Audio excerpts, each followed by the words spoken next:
कृष्ण कृष्ण हरे हरे कृष्ण कृष्ण कृष्ण हरे हरे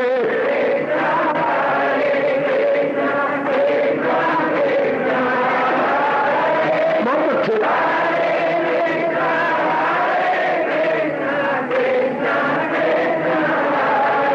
अब अपनी शहंशाह की आज आरती बड़े प्रेम और श्रद्धा से उतारे।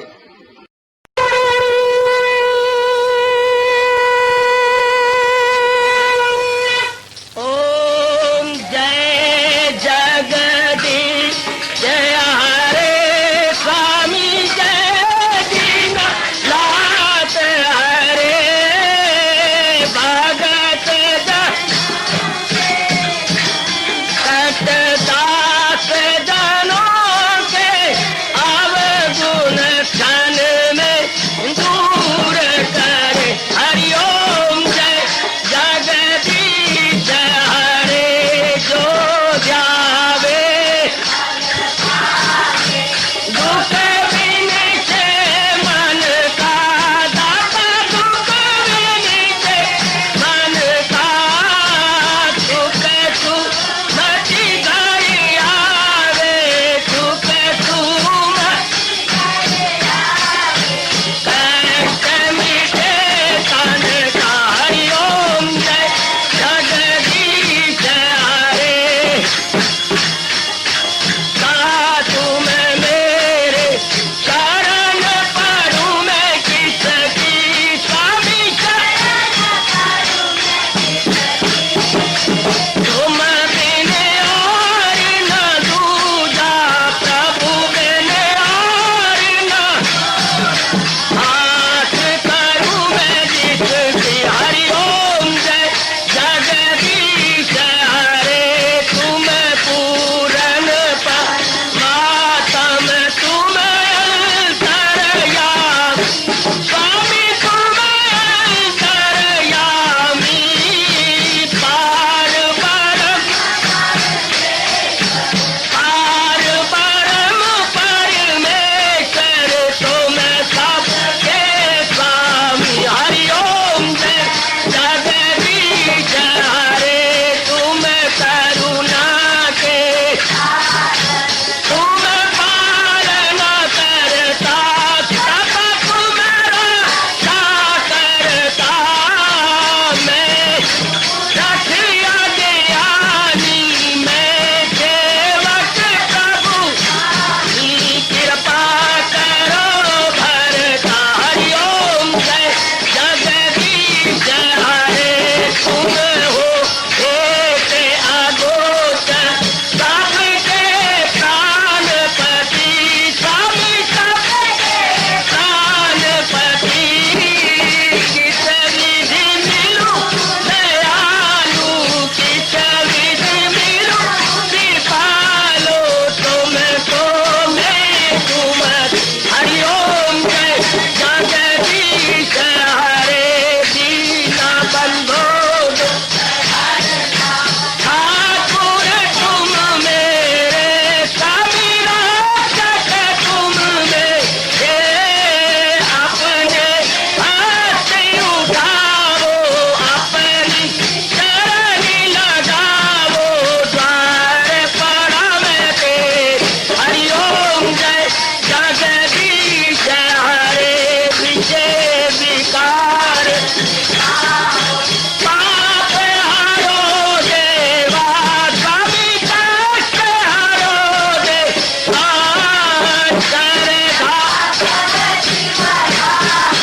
श्रद्धा प्रेम बढ़ाओ श्री गीता जी की से। हरिओम जय जगदीश हरे मन धन सब कुछ है तेरा सब कुछ है तेरा तेरा तेरे अर्पण तेरा तेरे समर्पण क्या लागे मेरा। हरिओम जय जगदीश हरे जय जगदीश हरे स्वामी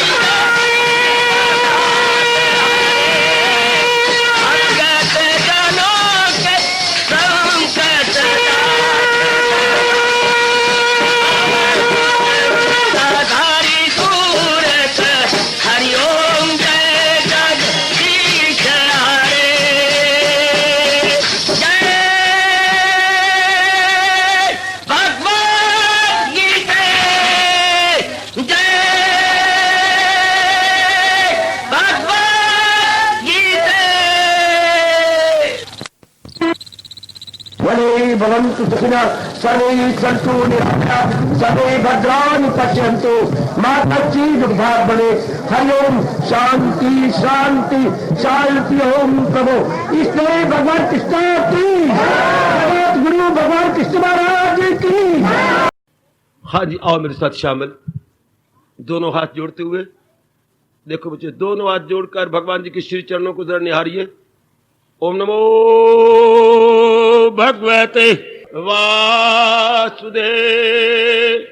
प्रभु ओम नमो भगवते वासुदेव। प्रभु ओम नमो भगवते वासुदेवाय।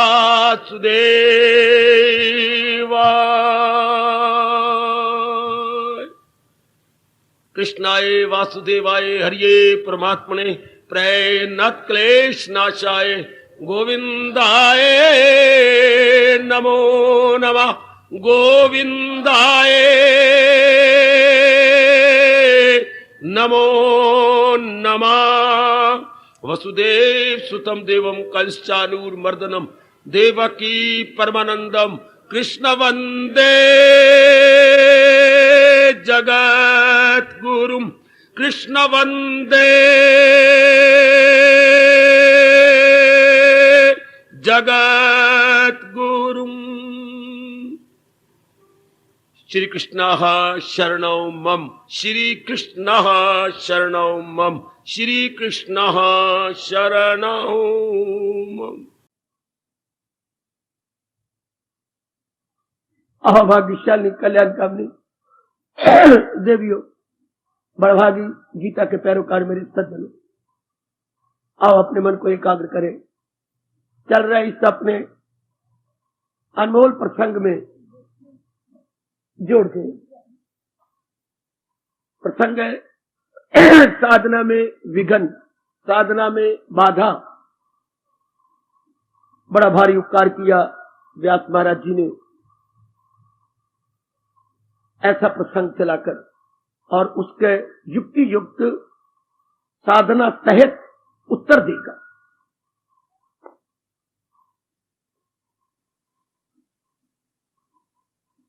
आप इस प्रसंग को दुहराई के लिए कह रहे हैं, पहले मुझे संपूर्ण कर लेने दो, फिर अगर मेरे प्रभु ने मुझे प्रेरणा दी फिर साधना के विघ्नों पर दोबारा विचार हो सकता है।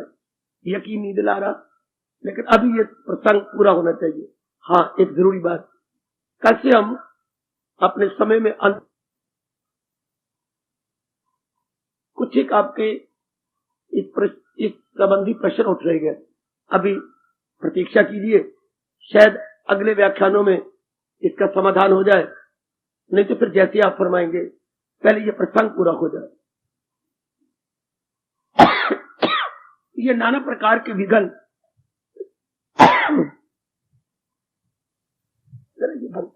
बंद कर दीजिए।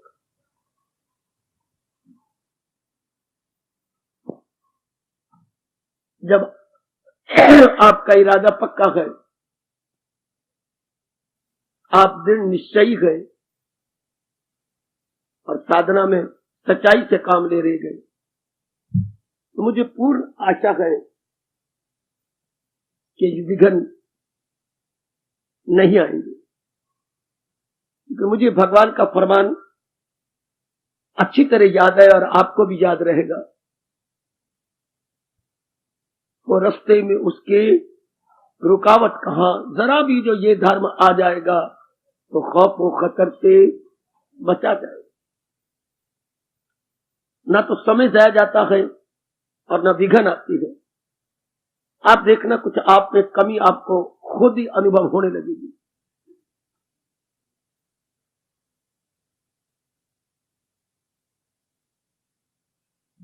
ये कुछ एक जो विघ्न बताए गए,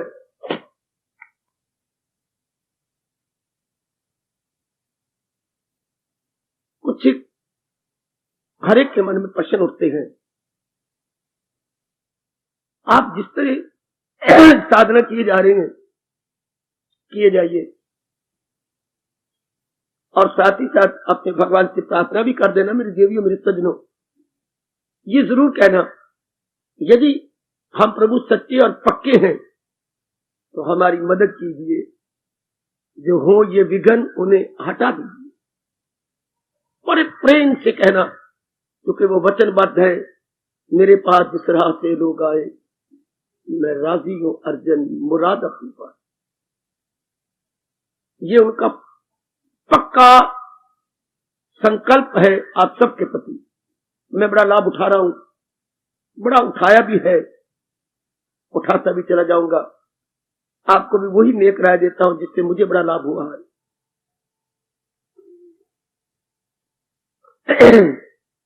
आप भी इसका जरूर लाभ उठाइएगा। जब भी साधना में, जाप में, भजन में, ध्यान में, एकाग्रता में या घर में किसी प्रकार की बाधा आ जाती है, अड़ोस पड़ोस में जो आपकी साधना में विघ्न पड़ता है, रिश्तेदारी में, या कोई ऐसी घटनाएं वाला इंसिडेंट्स ऐसे खड़े हो जाती हैं जो आप में विक्षेपता ला रही हो, सीधा ही भगवान से प्रार्थना कर लो, प्रभु मेरी मदद कीजिए, मेरी सहायता करो मेरे प्रभु। गिड़गिड़ा के एकांत में बैठ के, और चूंकि मैं गीता जी का श्रद्धालु प्रचारक हूं, इसलिए अपना कर्तव्य समझता हूं, जैसे प्रभु प्रेरणा दें उसी प्रकार प्रकाश डालकर आपका मार्गदर्शन किया जाए। आपने गीता के प्रति, गीता के ज्ञान के प्रति, गीता के वक्ता भगवान के प्रति श्रद्धा बढ़ाई जाए, ताकि आपका मन भविष्य में तनिक मात्र भी डावट डोला होने पाए, उसमें जमा रहे, उसमें लगा रहे। शाबाश। उसमें अपने आप को तलीम कर दे। श्रद्धा में इतनी शक्ति है, जैसे मेरे इष्टदेव मुझे अनुभव करवा रहे हैं कि मैं वर्णन नहीं कर सकता।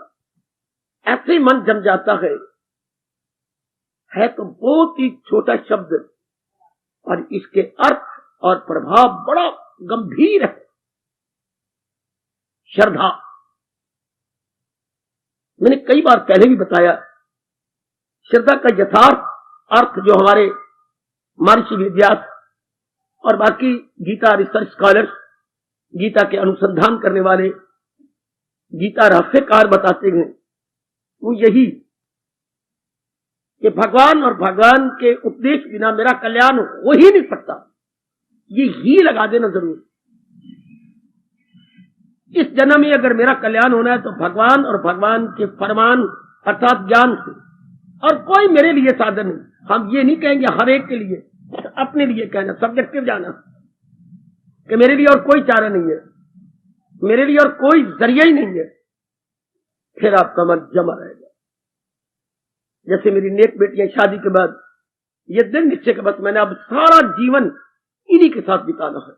ये मारे धाड़े मुझे टुकड़े कर दे, पर मैंने जीवन अब सारा इन्हीं के साथ काटना है, और अधिक से अधिक मैंने इनके जीवन में सुख देना है। सुख लेना ना कहा करो, तब लड़ाई झगड़े की नौबत आती है। सुख देना है।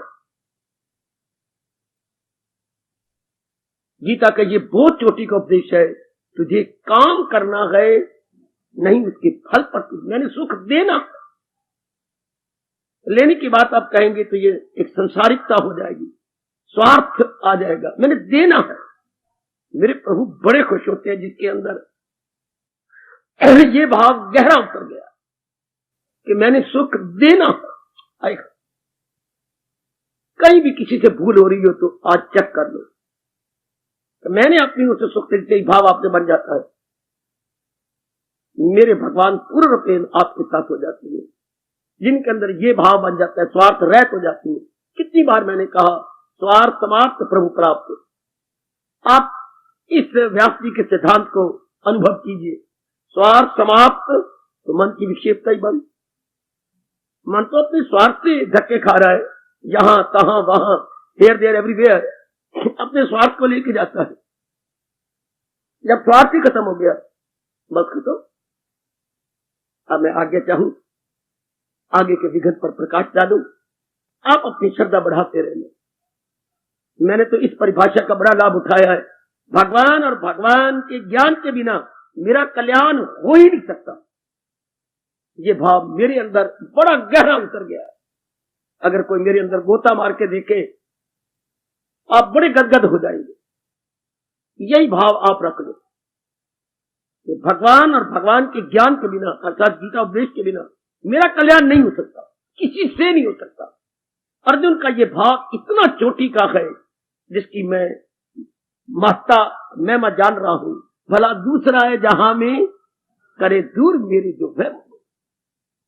इसे कहती है श्रद्धा अपनी चरम सीमा पर, श्रद्धा अपनी क्लाइमेक्स पर, श्रद्धा अपनी जीनत पर, श्रद्धा प्रकाष्ठा पर, पराकाष्ठा है। इनके बिना मेरा कल्याण नहीं, जैसे मैंने अभी कहा, बस इन्हीं के साथ मैंने अपनी जिंदगी काटनी है। यही मेरे जीवन साथी है। शाबाश। यही भाव एक पतिव्रता का हमने रख लेना है कि भगवान और भगवान के बिना कल्याण के बिना, भगवान के ज्ञान के मेरा नहीं कल्याण सकता। कितना लाभ है इस श्रद्धा का, मैं जानता हूं जब मेरे कृष्ण जानते हैं। अगर आप मेरा कहना माने तो फिर आपका भी अनुभव शुरू हो जाएगा। क्या हो गया? मन को भागने का मौका ही बंद। मन कहीं नहीं जाएगा, किसी तीर्थ पे नहीं जाएगा, किसी संत के पास नहीं जाएगा, किसी बहकाने पर नहीं बहकेगा, संकल्प पे नहीं। शादी के बाद आप किसी पुरुष को पति रूप में नहीं देखेंगे, किसी को ललचाई नजर से मेरी बेटी नहीं देखेगी। मैंने जिंदगी काटती उन्हीं के साथ है। हाँ, जैसे आपकी जिंदगी कटी है, यही भाव आप सब रख लेना। मेरे जीवन का कल्याण होना ही नहीं से रख लो। एक जीवो मुझे आगे मौका दो, आप आगे बढ़ू। भगवान और भगवान के ज्ञान के बिना मेरा कल्याण हो ही नहीं सकता। एक बार तो दिन में कह लिया करो किसी वक्त। भला दूसरा है, जैसे भगवान का पावन चित्र मेरे सामने पड़ा है, ऐसी पावन चित्र लेकर यह गीता जी को छाती पर यूं रखकर ये उच्चारण कर दिया करे, मेरे इष्टदेव भला दूसरा है जहां में कहा करे दूर मेरे जो वह। आपके बिना मेरा कल्याण नहीं हो सकता। आप और आपके ज्ञान के बिना, ये कहना, आप और आपके ज्ञान के बिना मेरा कल्याण नहीं हो सकता। देख रहा आपका मन कितनी जल्दी केंद्रीभूत हो जाएगा। जैसे पतिव्रता का मन एक में ही केंद्रीभूत हो जाता है, इससे सच्चे और पक्के भगत का मन सिर्फ भगवान में ही केंद्रीभूत हो जाता। आप और आपके ज्ञान के बिना, एक शब्द बोलिए, आप और आपके ज्ञान के बिना मेरा कल्याण हो ही नहीं सकता। One word.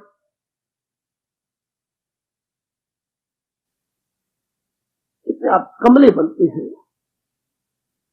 श्रद्धा की तो परिभाषा ये है, पर इसका एक शब्द क्या है? अपनी बुद्धि को जरा क्या मैं कहूंगा,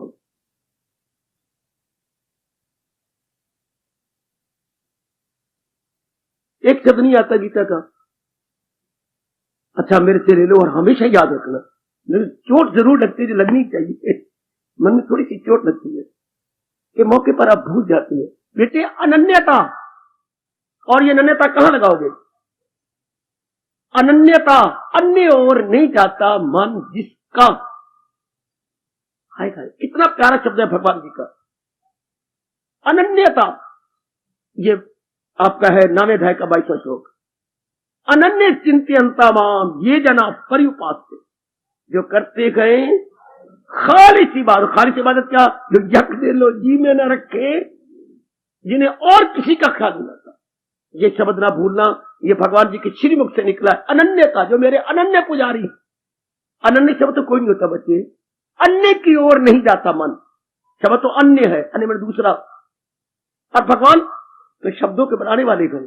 अनन्य आ और लगा दिया, अन्य की ओर नहीं जाता मन जिसका।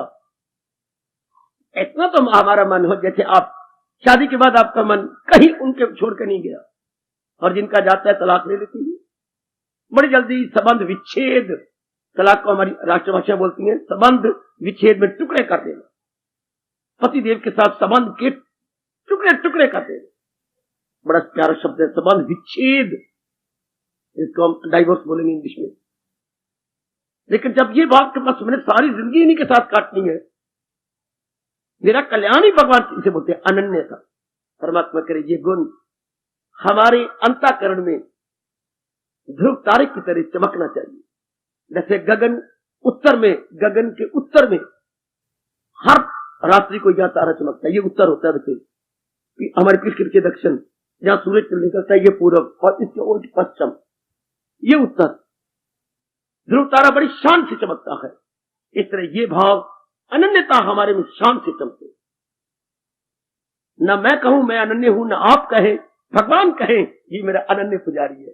अनन्य का मतलब इसका मन और कहीं नहीं लगता, न किसी और शास्त्र में और न किसी और साधु में, संत में, महात्मा में या ब्रह्मा में, विष्णु में, महेश में, न केवल नारायण जी में, जो हमारे ही कल्याण के लिए समय समय अनुसार अवतार लेके आते हैं, जिनका ये वचन है संभवामि युगे युगे, संभवामि युगे युगे, मैं युग युग में प्रकट होके आता हूं हमारे कल्याण के लिए। चलो मैं आगे चाहूं, ये भाव जरूर अपने अंदर देखना, जरूर अपने अंदर गोता मारना कि मैं अनन्य हूं ना, अन्य की ओर नहीं जाता ना मेरा मन। जरूर चेक कर दिया करो अपने आप को कि मेरा मन अन्य की ओर तो नहीं जाता। फिर आप खुद ही देखेंगे मन बिल्कुल एकाग्र, बिल्कुल एकाग्र एक में लगा रहेगा। बड़ी जल्दी आपकी पवित्रता बढ़ेगी। साधना में विघन, और मेरे साथ साधना में विघन। आज देखिए कितना अच्छी बात बता रहे हैं हमारे महर्षि वेद व्यास जी, हमारी भारतीय सभ्यता और संस्कृति के परम पिता, जिन्होंने सभ्यता और संस्कृति भारत को चमका दी। भारत की सभ्यता चमकाने वाले या प्रकट करने वाले व्यास जी थे। वेदों में तो था ही, पर प्रकट इन्होंने किया। इसलिए हम बोलती हैं भारतीय सभ्यता और संस्कृति के परम पिता। आगे कहिए महर्षि वेद व्यास जी, पहले ये एडजेक्टिव लगाइए। जैसे हम अपने पिताजी साथ कहें परम पूज्य पिताजी, परम पूज्या करना लगाया कर बेटी। मैंने कई बार आप लिखते हो माता जी परम स्त्रीलिंग बनाओ, पूज्य पुल्लिंग होता है, लगाओ आगे आ की मात्रा, परम पूज्या माता जी। जैसे हम माँ बाप पिता लिखते हैं परम पूज्य, इससे इनसे पहले लिखना चाहिए भारतीय सभ्यता और संस्कृति के परम पिता महर्षि वेद व्यास। अब लोग आगे कितना बड़ा उपकार किया इन्होंने हमारे पास, कितना क्लियर कर दिया। बस इनका ऋण उतरता भी इसी तरह जैसे उन्होंने कहा अपना लिया जाए, बेटी जीवन में ढाल लिया जाए। तो वो कहते हैं मेरे ऋण से, आगे उन्होंने क्या शब्द लगाया है, उऋण हो जाओगे। ऋण से उऋण, ऊ लगाया, उऋण हो गया, उतर गया। ये भी उनकी उदारता है, मैं कहूंगा उनकी समुद्र दिली है। जिन्होंने ये कह दिया कि जो पूर्ण रूपेण अपना लेगा वो महाराज जी के ऋण से उऋण हो जाएगा। वैसे 3 ऋण है हमारे पास, जानते ही आप है, पितृ ऋण, देव ऋण और ऋषि ऋण। ऋषि ऋण से आदमी उऋण होता है जब उनके तप के आधार पर मिले हुए ज्ञान को अपना लेता है, अपने जीवन में ढाल लेता है, उसे कहती है उऋण हो गया। मां बाप का उचित आज्ञाकारी बनना, शब्द ये लगाया उचित। अगर कोई वो अनुचित आज्ञा देती है तो अनेकों ने नहीं माना, आप जानते ही हैं, अनेक दृष्टांत आते हैं कि अगर धर्म के विरुद्ध कोई आज्ञा देता है तो कितने दृष्टांत है। देखो ध्रुव ने नहीं माना, अब बुद्धू ना बना करे, नहीं जी माँ बाप का कहना है, मानना होता है, नहीं मानना होता। मैं आपको शास्त्रों के पन्ने दिखाऊं जहां धर्म विरुद्ध आज्ञा मिलती है वहां नहीं मानना, इसमें उनको भी हानि है और आपके परिवार और आपको भी हानि है। प्रहलाद ने नहीं में कहना माना बाप का, क्योंकि धर्म विरुद्ध था। देखिए पितामह ने गुरु को कहना नहीं माना क्योंकि धर्म विरुद्ध था। वो प्रतिज्ञा कर चुके हैं कि मैंने ब्रह्मचारी रहना है और सारी शक्ति मैंने लगा देनी है अपने देश के कल्याण में। और गुरुदेव कहती है कि तुम शादी करो, ये लड़की सामने आई है। तीनों बहनें थी ना, अंबा, अंबिका, अंबालिका, तुम इसके साथ शादी करो। देख लीजिए नहीं कहना माना, परशुराम जी का। तुम जानते हो परशुराम जी ने कहा मैं कौन हूं? मेरे परम पूजनीय प्रातः स्मरणीय गुरुदेव। तो तुम क्या कह रहे हो? लेकिन ये धर्म के विरुद्ध है। आपने मुझे पढ़ाया था, धर्म विरुद्ध बात नहीं माननी, फिर आप ही मुझे ये कह रही है। पर मैं जो कह रहा हूं, पर आपने नहीं कहा था धर्म विरोध नहीं माननी। 7 दिन 7 रात युद्ध होता रहा।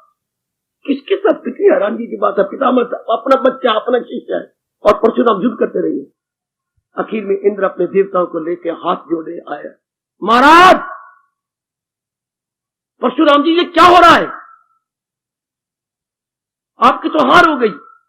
7 दिन अपने बच्चे के साथ आप युद्ध कर रहे हो, तो हम किसी को हारने, वो धर्म में है, हम नहीं हारने देंगे। और आप गुरुदेव हैं, भविष्य में गुरुदेव पर कलंक आएगा, हम नहीं हारने देंगे। तो फिर ये तो मैच बिना हार जीत के फैसले खत्म करना पड़ेगा। Ended in draw. तब उन्होंने शस्त्र फेंक दिए और पितामह को छाती से लगा दिया। ये अब क्या करने जा रहे हो? धर्म विरुद्ध बात नहीं मानी। लो मीरा, धर्म विरोध नहीं बात मानी। आप भली प्रकार जानते हैं, अंधाधुंध ना कहा करो। कई में नहीं जी, उनका कहना मैं माने नहीं मानना, धर्म विरुद्ध बात नहीं माननी है। मैं एक एक दृष्टांत दे रहा हूं। बाप का कहना नहीं प्रहलाद ने माना। अच्छा देख लीजिए, सगी मां का कहना, आप कहते मां बाप से 100 गुना ज्यादा, इसमें कोई शक नहीं। लेकिन नहीं मानना अगर धर्म विरोध बात कहती है। कैसे नहीं माना? हमारे किसने? भरत ने अपनी मां का कहना। एग्जाम्पल भी हमारे साथ साथ पड़ी है, मिसालें भी साथ साथ है, बल्कि झाड़ दिया अपनी मां को। ये धर्म विरुद्ध बात थी जो तूने किया है। केवल मुंह को सामने रखा, लेकिन अपने धर्म को सामने रखा। एक एक दृष्टांत। गुरु का कहना नहीं माना हमारे पितामह जी ने, मां का कहना नहीं माना हमारे भरत ने, बाप का कहना नहीं माना प्रहलाद ने, पति का कहना नहीं माना मीरा ने। है इस तरह अगर आप देखें तो आपको कई दृष्टांत मिलेंगे। सगे छोटे भाई ने नहीं कहना माना रावण का, भविष्य ने धर्म विरुद्ध। ये सारी ऐसी बातें क्यों हुई है? आने वाली धार्मिक जनता को शिक्षा देने के लिए। ये एग्जाम्पल है कि मां बाप बहन भाई गुरुदेव या जो हमारे बड़े हैं उनका वही कहना मानो जो धर्म अनुकूल हो। तो नर्जन में ख्वाहिश हूं, आगे आप बोलो, हाय हाय, चूम लो इन शब्दों को, सिर माथे जो दुश्मन ना हो धर्म। अर्जुन, जो धर्म के विरुद्ध कामना नहीं है वो मैं हूं, वो अपनाई जानी चाहिए। और जो धर्म को उल्टा है, कोई भी कहे नहीं मानना, चाहे कैसा भी सामने आ जाए, मानने योग्य नहीं होती। शाबाश, छोड़ देनी चाहिए, क्योंकि उसमें हर एक का नुकसान है। आप कहेंगे क्यों?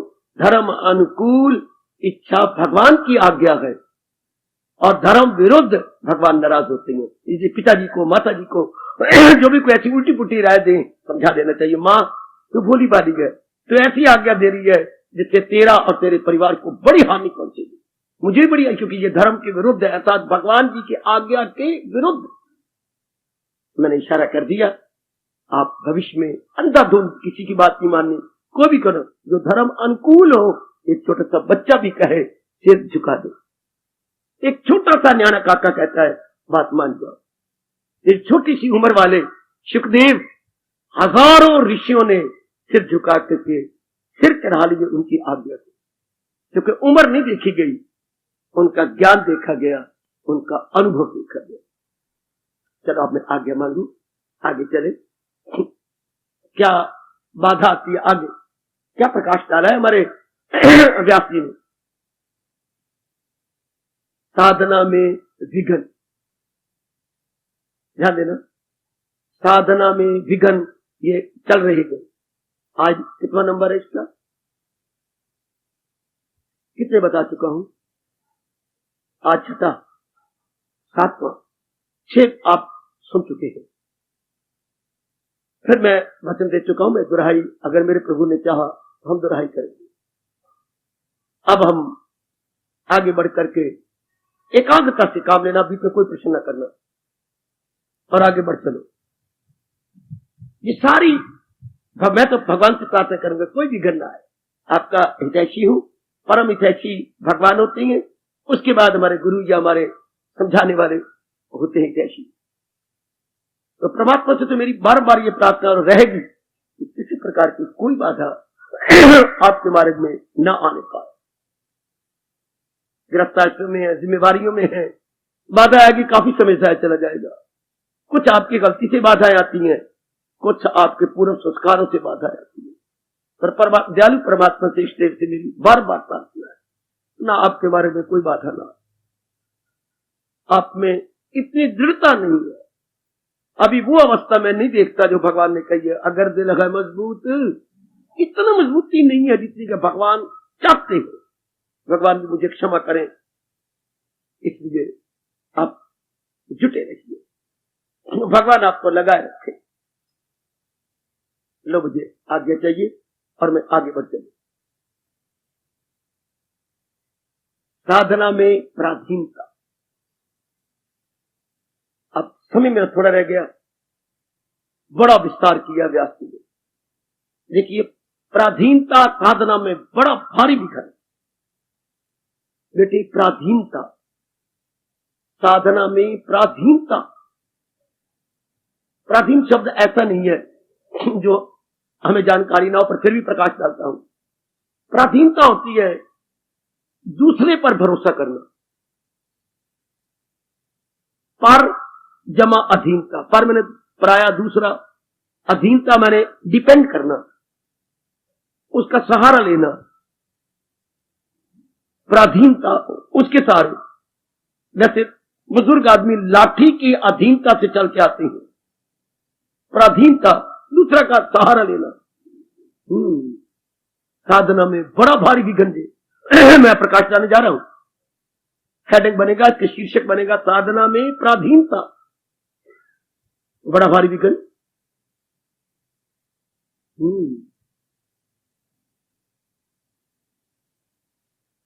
साधना कौन करना चाहता है? साधना का पहला भाव क्या होता है? मैं अपना कल्याण करूं। ध्यान देना जरा, थोड़ा सा मैं पीछे जा रहा हूं, फिर आगे आ जाऊंगा। साधना कौन करना चाहते हैं? कल्याणकामी, जो अपना कल्याण करना चाहते हैं। और कल्याण किनका होता है? जो पूर्ण पेड़ भगवान का सहारा ले लेती है। दुनिया वालों का कल्याण क्यों नहीं होता? एक नहीं, अनेकों का सहारा ले रखा। आप दूसरी जिंदगी पर नजर उड़ाइए या इर्द गिर्द को देखिए, एक नहीं मेरी भगवती, अनेकों का सहारा। पता नहीं इनका क्या बनेगा, दुनिया बनाने वाला जाने। अनेक सहारे, अनेक सहारों वाले सदा दुखी होते रहे, क्योंकि सहारे टूट जाते हैं, सहारों का भरोसा क्या। जैसे किनारे डूब जाते हैं दरिया के, किनारों का भरोसा क्या। जैसे बहारें रूठ जाती हैं, बहारों का भरोसा क्या। ये रिश्ते टूट जाती हैं, इन रिश्तों का भरोसा क्या। हाय, क्यों? भगवान ने सृष्टि ही बड़ी विलक्षण बनाई है। ध्यान देना, बड़ी विचित्र, दो शब्द लो मेरे से, बड़ी विचित्र, बड़ी विलक्षण सृष्टि है अपने इष्ट देव की। विचित्र विलक्षण की परिभाषा क्या होती है? गिरगिट की तरह हर क्षण अपना रूप बदलती रहे, जो उसे हमारी राष्ट्रभाषा बोलेंगे बड़ी विचित्र और बड़ी विलक्षण। Very strange and very mysterious, very mysterious and strange the world is. बहुत ही स्ट्रेंज है, ये बदलती रहती है। लाख कोई पेट मरे, भगवान अवतार भी लेके आ जाए, मैं कान पकड़ के बोलूंगा, फिर भी वो सृष्टि के नियम को उल्टा पुल्टा नहीं करते। बदलो बदलो बदलो बदलो, भगवान कहते जो मैंने नियम बना दिया वो वैसा ही रहेगा,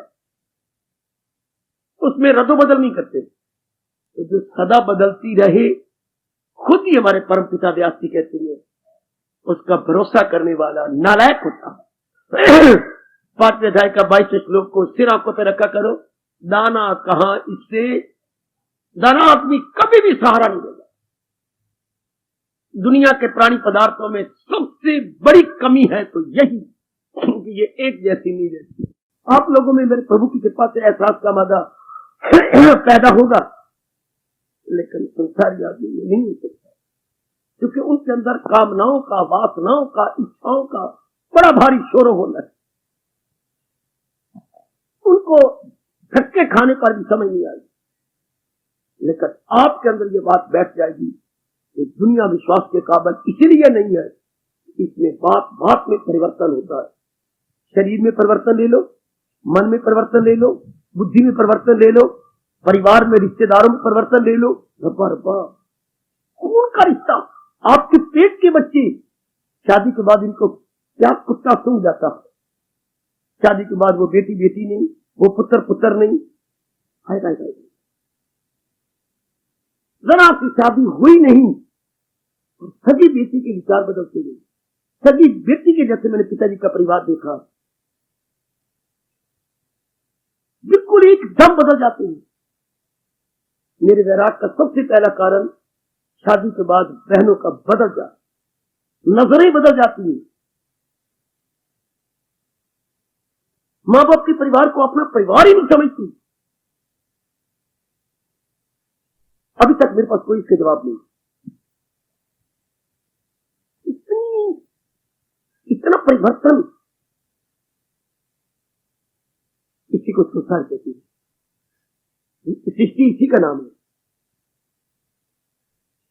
इसी को जो मर्जी आप कहिएगा, इसलिए काबिल विश्वास नहीं है। जरा इतनी बात रखिए, जो हम कल्याण चाहते हैं तो मैं फिर वही रुक जाता हूं। मतलब चारों ओर से अपने मन को हटाकर केवल एक भगवान का सहारा लो। एकाग्र रहना मेरे सज्जनों, मेरी कल्याण कामनी भोली भाली उबले हुए आलू की तरह मन रखने वाली देखिए। आपका मन रब ने बड़ा नरम बनाया है, जैसे नवनीत होता है। नवनीत अभी अभी जो ताजा निकाला गया मक्खन, उसे बोलते हैं नवनीत। अभी अभी मां ने अपने हाथ से पेड़े बना बना के मार रखे हैं, उसे नवनीत कहते हैं। तो आपका मन बिल्कुल नवनीत की तरह है। जरा सा गरमैश लगी और पिघल गए। आपका मन मजबूत नहीं होता, पर अब साधना में मजबूत करना पड़ेगा।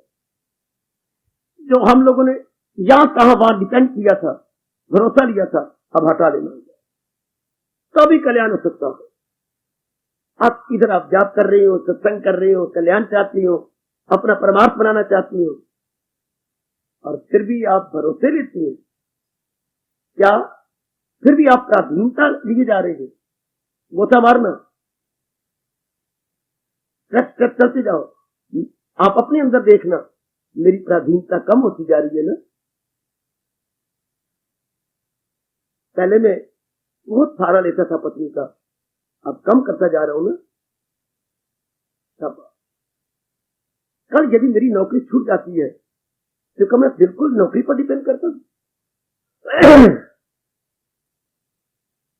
मेरा बच्चा बहुत अच्छा है, बड़ा आज्ञाकारी है, वेरी वेरी ओबीडियंट, पर क्या मैंने बेटे का सहारा ले रखा है?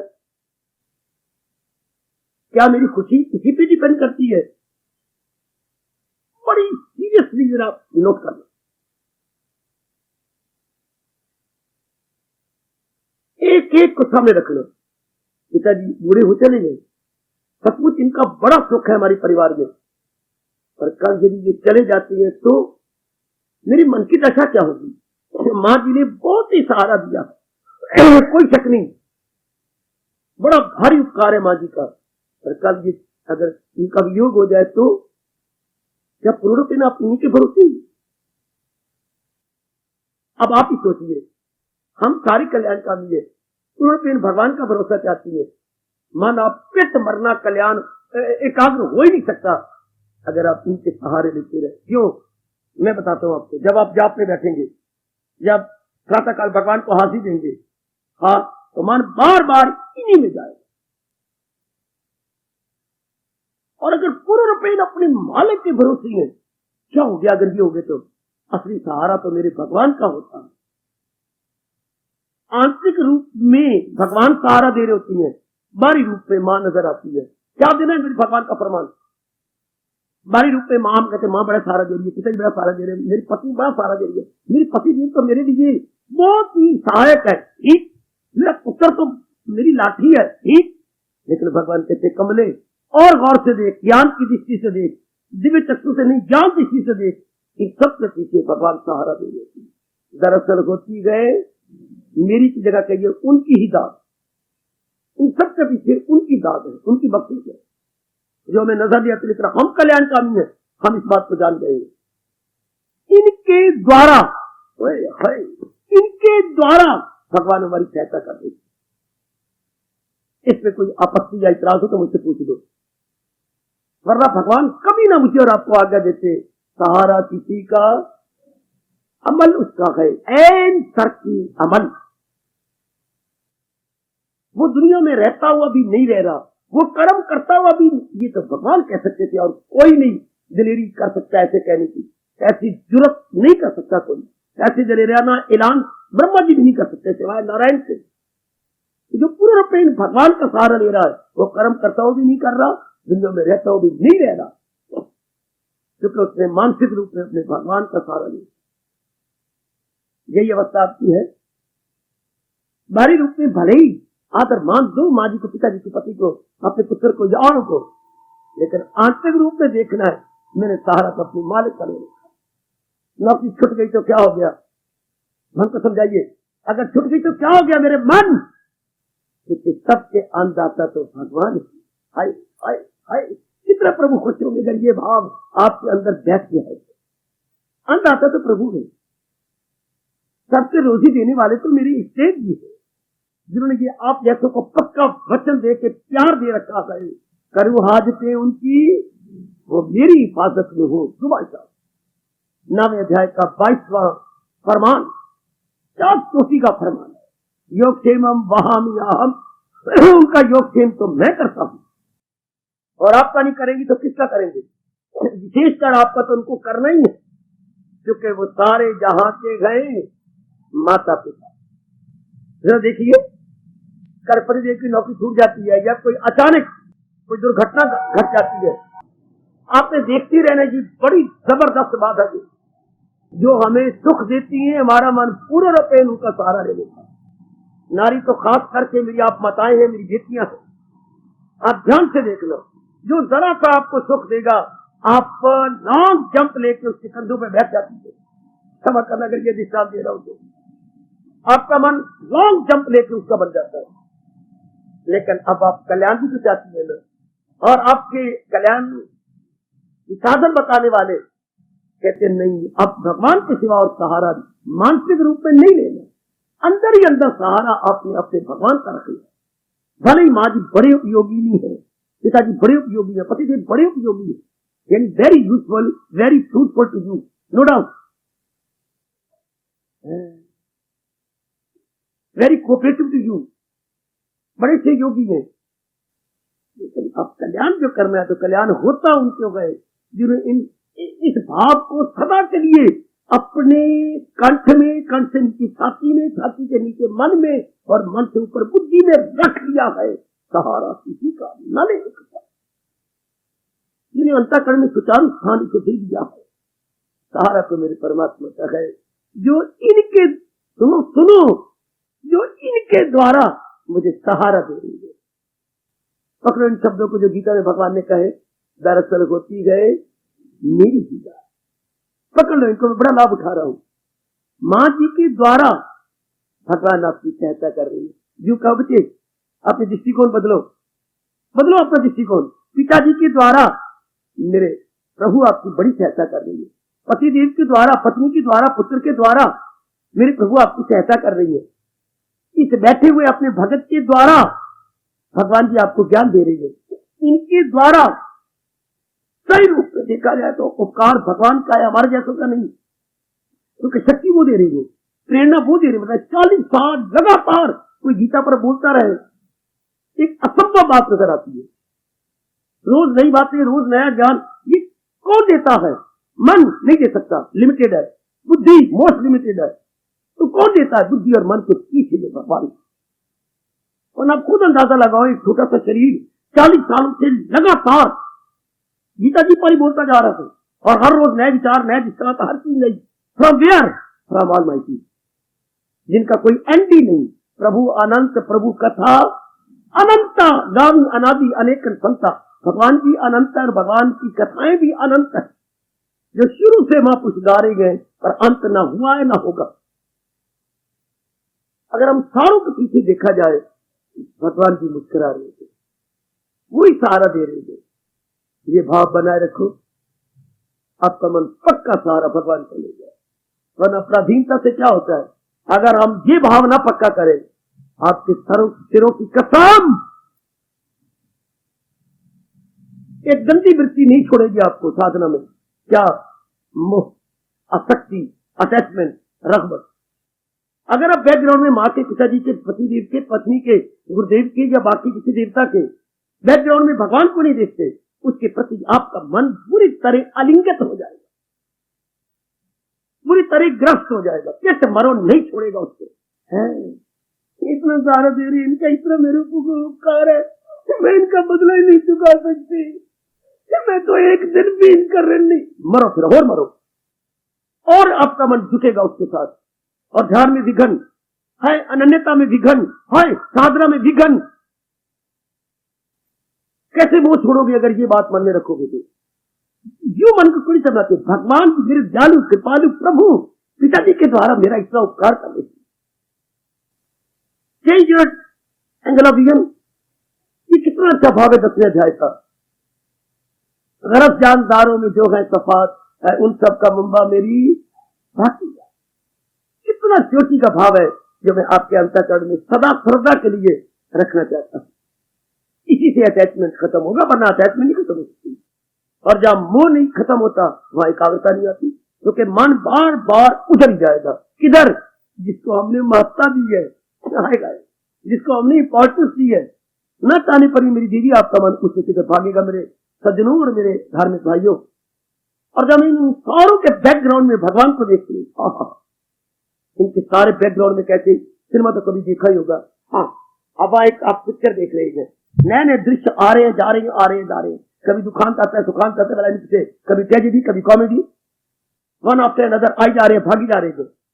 हाँ, कभी नारियां आ रही है, कभी गाड़ियां आ रही है, कभी नर आ रहे हैं, कभी कत्ल हो रहे हैं, कभी प्यार हो रहा है, कभी शादियां हो रही है, कभी अर्थी निकल रही है। कितने चित्र इसके ऊपर आ रहे हैं। हाँ, लेकिन ये सारे के सारे चित्र इसके ऊपर है, आपके स्क्रीन के ऊपर है। वो जो सफेद पर्दा लगा, जिस अंग्रेजी में स्क्रीन कहती है, ये सारे उसी पर है, उसी पर रिफ्लेक्शन पड़ रहा है। बड़ा अच्छा दृष्टांत है, मैंने बहुत समझने की कोशिश की। ये महापुरुष का दृष्टांत है। आपके स्क्रीन के ऊपर सारा कुछ आ रहा है, स्क्रीन पर रिफ्लेक्शन आ रहा है, ये प्रतिबिंब है इस पिक्चर का। अच्छा, इसी तरह माँ बाप बहन भाई, इनके जो उपकार नजर आ रहे हैं, ये पीछे भगवान की कृपा की स्क्रीन के ऊपर सब नजर आ रहा है। बिठा लो अपने मन में, बिठा लो मेरी भैया मेरी बेटी पढ़ी लिखी है, तो ये माँ बाप बहन भाई ये क्या कहे, ये जो ये तस्वीरें हैं, चित्र ऊपर नजर आती है, इनके बैकग्राउंड में क्या? भगवान की कृपा। बैकग्राउंड को अपनी भाषा बोलेंगे पृष्ठभूमि। इनकी पृष्ठभूमि में कौन है? भगवान जी। आहा आहा, कितनी सच्चाई है मेरी भगवती। ओ मेरे सज्जनों, मेरे धार्मिक भाइयों, इन सबके पीछे कौन है? तो पीछे तो हम देखेंगे, दुनिया वाले नहीं देख सकते। रजोगुणी को भगवान एक गुण नहीं देते। कौन सा? कभी नहीं देते रजोगुणी को, वो सतोगुणी को मिलता है। शायद आप नहीं बता पाएंगे कौन? ज्ञान चक्षु। चरम चक्षु तो माँ बाप देते हैं, या ज्ञान चक्षु और दिव्य चक्षु तो भगवान प्रदान करते हैं। और जब तक ज्ञान चक्षु नो, ये जो बात मैं बताने जा रहा हूं, ये प्रकट होती नहीं, ये ज्ञान चक्षु से पता लगता है। हाँ, क्या?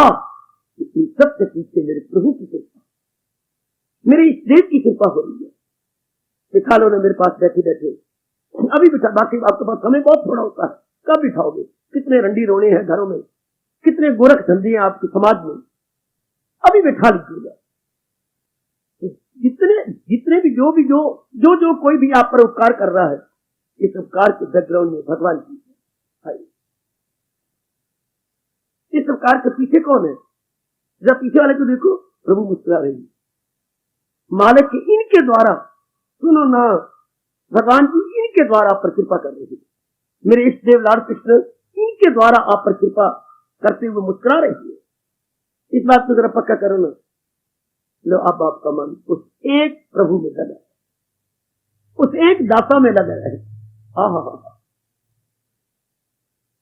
हर अनुभवी ने इस बात को प्रकट किया है, पर इतनी किस्मत में जो जाती थी इस बात को पकड़ा। बड़ी जरूरी बात है मोह छोड़ने के लिए, पूर्ण एकाग्र होने के लिए, पूर्ण एक भगवान का सहारा लेने के लिए इस बात को सदा के लिए बिठाना बड़ा जरूरी है।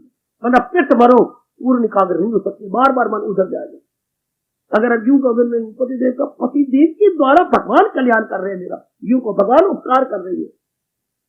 मैं बार बार कह रहा हूं दृष्टिकोण बदलो, अपने दृष्टिकोण में ये सच्चाई लाइए, इस राज को राज न रहने दो, इस राज को ओपन कर दो कि इनके द्वारा भगवान मेरा कल्याण कर रही है।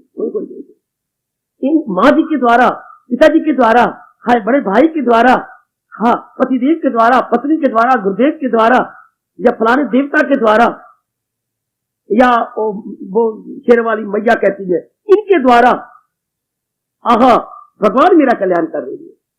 और ये सच्चाई है, गीता के कृष्ण ने प्रकट किया, जिसे देवता मान ले वो पाता है जोरे यकीन से मुराद, जो दरअसल होती है मेरी कृपा के बदौलत वो सब कुछ पा रहा है। अब आपका मन केवल भगवान का सहारा लेते रहेगा, क्योंकि बैकग्राउंड में तो वही है, पीछे तो वही सबके द्वारा वही तो कर रही है। वाह, मेरे गुरुदेव जी ने इस साधना के विघन को समझाते हुए एक और बड़ा दृष्टांत दिया है, जो मैं समय समय अनुसार समझाता रहता हूं, अब भी मेरा क्लियर करना जरूरी हो जाएगा। स्वामी जी दृष्टांत दिया, काफी जिंदगी उन्होंने गंगा के किनारे काट डाली जंगलों में। उन दिनों बड़ा एकांत था उत्तरकाशी में। 1901 की बात सुना रहा हूं, जबकि अब ये 20वीं शताब्दी, उन दिनों 20वीं शताब्दी शुरू हुई थी, अब 20वीं शताब्दी से केवल 6 साल रह गई। 1994 जा रहा है, 6 साल और फिर 21वीं शताब्दी कहलाएगी। तो फरमाती हैं, स्वामी जी एक नज़म लिख रहे थे, बहुत अच्छे कवि भी हुए हैं, तो उस कविता को लिखते हुए जैसा चाहते थे नीचे का अंतरा बनाना, वो बन नहीं गई। उनकी नजर ऊपर चली गई भगवान से प्रेरणा लेने के लिए। ऊपर देखती है कोमल कोमल सी टहनी है, उस पर पक्षी अभी आके बैठा, और टहनी कोमल है, मानो 4 दिन हो गए, 10 दिन हुए, अभी नहीं निकली है। उसके ऊपर पुरानी मोटी टहनी है। तो कहने लगे, ऐ प्यारे पक्षी, स्वामी जी प्रणाम। समझो दृष्टांत सुन लीजिए, कहने का ढंग स्वामी जी का। ऐ स्वामी जी प्रणाम, मेरा कहना मानो, क्यों नहीं, आप कहो और मैं मानूंगा। आप ऊपरली टहनी पे बैठ जाओ। क्यों स्वामी जी, ये टहनी अभी नर्म है, मुझे भय है कि तेरे बोझ से ये दब जाएगी या टूट जाएगी, और नीचे देख कुत्ता बैठा है, अपनी जीभ निकाले जो तुझे पकड़ लेगा, खा जाएगा, तेरी जान को खतरा है। सिर्फ थोड़ी सी उड़ारी मार के ऊपरी टहनी पे बैठ के खूब मस्ती में बोलो। स्वामी जी वो तो मैं वही करूंगा जो आप कहेंगे, पर एक बात कह देता हूं, क्या मैं टहनी के सहारे बैठा हूं? स्वामी जी ने ऐनक पहन रखी थी, उतार दी, आपने दोनों आंखों को मला। हाँ स्वामी जी फिर प्रश्न पक्षी किया, मैं रिश्ता कर रहा हूं, क्षमा करना, क्या मैं टहनी के सहारे बैठा हूं? दिखाई तो ऐसे देता है। तो स्वामी जी आप कविता तो यही बना रहे हैं कि जो दिखाई देता है वो धोखा है, जो दिखाई देता है वो माया है, माया को तो धोखा, इल्यूजन। ये कैसा धोखा, ये तो नजर आ रहा है। स्वामी जी मैं जिद नहीं करूंगा, सचमुच में टहनी पे बैठा वो दिखाई दे रहा हूं। हाँ हाँ, और स्वामी जी जरा आप पैनी दृष्टि से काम लीजिए, वहां ये शब्द आता है, जरा ज्ञान चक्षु से देखिए। मैं नजर तो आ रहा हूं, मैं टहनी के सहारे बैठा हूं, लेकिन मैं तो परों का सहारा लेके बैठा हूं। बेटे ध्यान देना जरा, जो पर आपको नजर नहीं आ रहा है, पर मैंने अपने अंदर सुकेट रखे हैं। कैसे भगवान ने पर बनाए हैं, जैसे कागजों की तय हो, जैसे ये रुमाल की तय होती है, तय ये ऐसी तय नजर नहीं आती। इस तरह पक्षी के पर कैसे यूं अपने शरीर के साथ फट जाती है, सटना संलग्न हो जाती है, इंटैक्ट हो जाती है, एफिक्स, जैसे टिकट लगी पड़ी हो लिफाफे पर, टीका लगाने को बोलते अफेक्ट करना, तो पर उसके अफेक्ट हुए पड़ेंगे शरीर के साथ, जो नजर नहीं आते, संलग्न हुए पड़ेंगे। तो स्वामी जी मैं तो परों का सहारा लेके बैठा हूं, कहनी के सहारे में। और स्वामी जी ने बहुत अच्छी कविता बना दिया कि वो इंसान लंबी उड़ारियां भर जाएगा, चाहे वो समाज में रहे, नगर में रहे, मन में रहे, गृहस्थी बन के रहे, गृहस्थी बन के रहे, लेकिन मन ही मन में सहारा अपने भगवान का लेते। ये बहुत अच्छा विचार है, अंदर ही अंदर सहारा अपने प्रभु का लेते हैं। और न मेरी सरकार, वो मेरी भोली सरकार, बड़ी भारी जिगल है, क्या स्वतंत्रता। मन फिर उसी का चिंतन करता है, फिर जो आदर मान सत्कार हमने भगवान का करना था वो मन उसका देगा, क्योंकि जिसका उपकार मानेगा उसी को खालों में लाएगा। एक सिद्धांत है मन का, क्या जिसको महत्ता देगा उसी का मन चिंतन करेगा।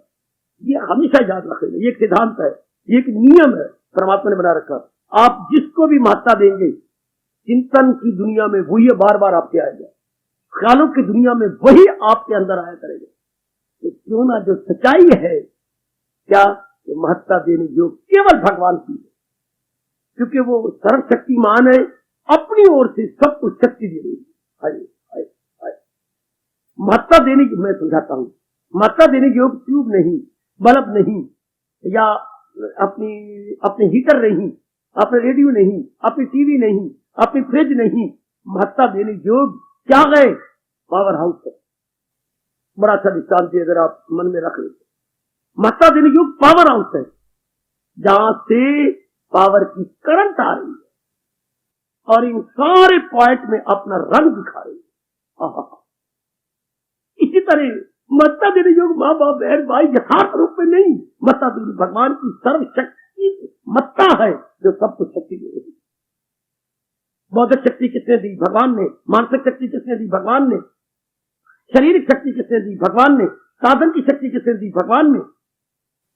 तभी तो माँ बाप आपकी सेवा करता है, तभी तो पति देव पत्नी आपकी सेवा करती है। उसको बौद्धिक शक्ति भी मिले, मानसिक शक्ति भी मिले, शारीरिक शक्ति भी मिले और बाहरी रूप में भी शक्तियां मिले, तब कोई आपकी सेवा कर सकता है। तो ये शक्ति इसके बैकग्राउंड में कौन है? बौद्धिक, मानसिक, शारीरिक, भगवान। मैं हूं आत्मा बिल यकीन जो है जानदारों के दिल में मती। इससे बढ़ के कोई क्या समझाएगा? वो सब हस्तियों को घुमाता रहे, वो माया के चक्कर चलाता है। बड़ा आदर दो पतिदेव को, पत्नी को, पुत्रों को जो आपके बड़े उपकार कर रहे हैं, लेकिन ये भी ना भूलो इनके पीछे तो मेरे इष्टदेव है जो इनके द्वारा मेरा भला कर रहे हैं। इनके बैकग्राउंड में तो मेरे प्रभु है। और ना भूलना, और नेक जीवो और नेक देवियों, हमारे इष्टदेव ने ये पाठ पढ़ाया है। पता नहीं मैंने कितना पक्का किया और आपने कितना पक्का किया, ये भगवान बेहतर जानते हैं। क्या जो है कुछ नजर तो नजर में रहे जिसकी, पता नहीं आपने कितना पक्का किया है। मैंने जितना किया भगवान बेहतर जानते हैं, आपने जितना पक्का किया वही बेहतर जानते हैं, क्योंकि वो सर्व ज्ञाता है। वरना बड़ी बाधा दे और नेक जीवो और नेक भोली भाली देवियों, फिर मन का ख्याल उससे नहीं हटेगा, उसी की तरफ जाएगा। हम तो इनको आदर दे रहे हैं, मान दे रहे हैं, पूरा करेंगे, लेकिन ये आप इस दृष्टिकोण बनाएंगे इनके द्वारा। तो मैं बार बार कह रहा हूं, अनुरोध पूर्वक कह रहा हूं, इनके द्वारा भगवान मेरा उपकार कर रहे हैं, इनके द्वारा भगवान मेरी सेवा कर रहे हैं। ये जितना भी अवसर दिया भगवान ने इनके द्वारा दिया है, इनके द्वारा, bye means of, bye means of, इनके द्वारा आप नए नए अंबाला में आए गए, आपकी ट्रांसफर हुई है, आपने एक कोठी का एक हिस्सा ऊपरला हिस्सा किराए पर लिया, नीचे सेफ्टी रहती है, बड़ी भारी उनकी बिल्डिंग है, लाखों की, ऊपर के सारा पोर्शन आपको मिला। आप 2000 रुपया पर मंथ किराया देती है। हाँ, आप एक बड़े अफसर हैं जी, आपके दिन में 10-12 पत्र आते हैं। हाँ, एक जी के द्वारा लिखा होता है, केयर ऑफ, सीओ लिख लेते हैं ना, केयर ऑफ, हिंदी में द्वारा। हाँ, इतने पत्र, 12 पत्र आते हैं आपके, 14 या 20 पत्र आएंगे, सेठ जी का आपका नाम लिखा होता है, श्री धनीराम जी, care of Shri Seth Mohanlal ji, care of. पत्र किसके गए?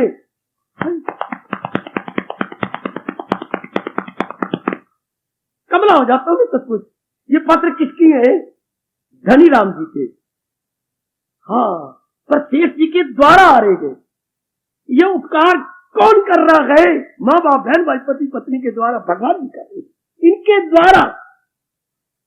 बेटे पत्र तो आपका है, पर सेठ जी के द्वारा केयर ऑफ, क्योंकि because you are newcomer to Ambala and to this building. आपको कोई नहीं जानता, सेठ जी को सारे जानते हैं, इसलिए आप उनके द्वारा ले रहे हैं। हाय, भगवान को कोई नहीं देख रहा, पर माँ बाप को सारे देखती है, पतिदेव को देखती है, पत्नी को देखती है, गुरुदेव को देखती है, देवी देवताओं को देखती है। पर अब हमने देख लेना, चुके भगवान के में जान तक ले रहे हैं कि इनके द्वारा भगवान ही मेरी सेवा कर रहे हैं।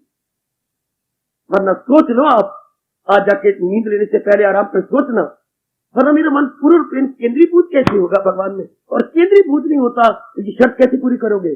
ख्याल उसके मन में रहता, आप फेल हो जाएंगे, ये इस शर्त को नहीं पूरा कर सकेंगे। चारों ओर से ख्याल कैसे हटाओगे? चारों ओर से अपने माइंड को कैसे विड्रा करोगी? ये भोली भाली। रब ने नारी भी ऐसी बनाई है जो मन बड़ा नरम बनाया है, क्योंकि आपको मां बनाना था। लेकिन अब आपको साधना कर रही है, और साधना में तो बड़ा पत्थर मन चाहिए, बड़ा मजबूत मन चाहिए, जैसा मीरा जी का था। मीरा शरीर से नारी रही, लेकिन मन से नहीं। करमैती बाई शरीर से नारी रही, मन से नहीं है। पढ़ो जीवनी करमैती बाई की, मीरा की आपने कई बार पढ़ी, जरा मुसलमानी रबिया की पढ़िए। शरीर से तो नारी के अंग रहे, और मन से न रहे। अब आपको मन से एक पक्का नर बन जाना पड़ेगा। भले ही शरीर नारी वाला हो, और मन एक पक्के भक्त वाला या नर वाला स्ट्रॉन्ग माइंड आपको पत्थर की तरह मन बना ले होगा। इसको व्यास जी ने क्या लिखा है? पाषाण हृदय। पाषाण पत्थर बोलती है। पा आ की मात्रा, शा पेट फटा, फिर आ की मात्रा आना। पाषाण हृदय, भक्त इज इक्वल टू पाषाण हृदय। वो पत्थर जैसा मन रखता है। या और दूसरे शब्द क्या कहा है, पढ़ा कहीं आपने? वज्र हृदय, वज्र जो इंद्र के हाथ में है। दो ही मैंने शब्द पढ़े हैं, दो ही आपकी झोली में डालता। पाषाण हृदय या वज्र हृदय जब भगत का बनता है, तब उसका मन भगवान में केंद्रीभूत हो जाता है, तब उसका मन इधर उधर नहीं डोलता, तब ये शर्त पूरी हो जाती है। ख्याल उसके असलियत की पहचान करती है। वरना मैं फिर कह रहा हूं, साधना में विघन क्या? स्वाधीनता, परावलंबन है। दूसरे को देखती नहीं, कितना हिंदू धर्म के अनुसार, वैदिक धर्म के अनुसार, गीता धर्म के अनुसार बड़ा पाप है। मेरे माता पिता कितना उपकार कर रहे हैं, आप झूठ बोल रहे हैं। ये रजोगुणी कहे तो कहे, मेरे पति देव कितना उपकार कर रहे हैं, ये आपको उचित नहीं है। आप अपने दृष्टिकोण बदलो। हार्दिक धन्यवाद, हार्दिक आशीर्वाद।